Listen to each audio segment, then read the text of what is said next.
The second question is whether a Brexit vote will mean a second independence referendum. Well, here's what the SNP manifesto at the recent election said about that.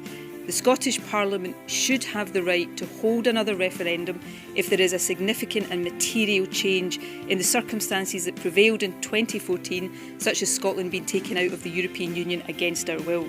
Now, I'm clear that if Scotland does indeed face that prospect of being taken out of Europe against our will, then that option is on the table. But to be clear, that situation only arises if Scotland votes Remain next week. If Scotland votes to leave, then that premise for independence doesn't arise. If Scotland votes to leave, then that premise for independence doesn't arise. If Scotland votes to leave, then that premise for independence doesn't arise. But if you're basing your decision on what it means for independence, let me be very, very clear. The only sensible and logical vote is one for Scotland to remain in Europe.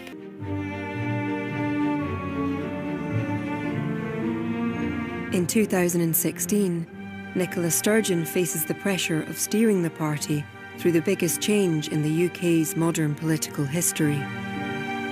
Good morning from Downing Street. After more than 40 years, Britain has voted to end its membership of the European Union. I remember being in SNP HQ, watching the results come in of the Brexit vote.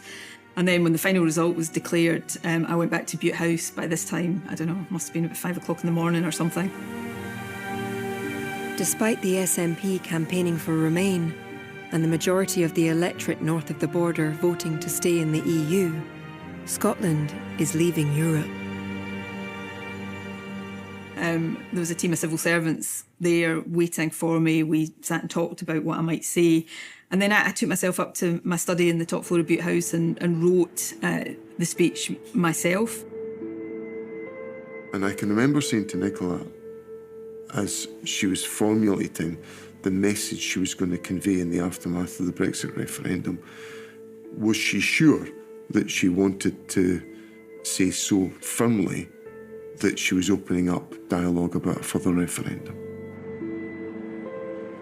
On the question of independence, we had very deliberately cited Brexit in our manifesto for the 2016 election as being something that would create a material change of circumstances that could justify a second referendum.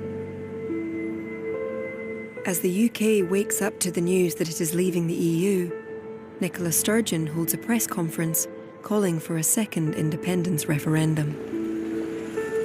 It is a significant and material change in circumstances, and it is therefore a statement of the obvious that the option of a second referendum must be on the table, and it is on the table. On the question of independence, we had very deliberately cited Brexit in our manifesto for the 2016 election as being something that would create a material change of circumstance.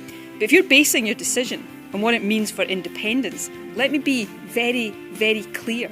The only sensible and logical vote is one for Scotland to remain in Europe.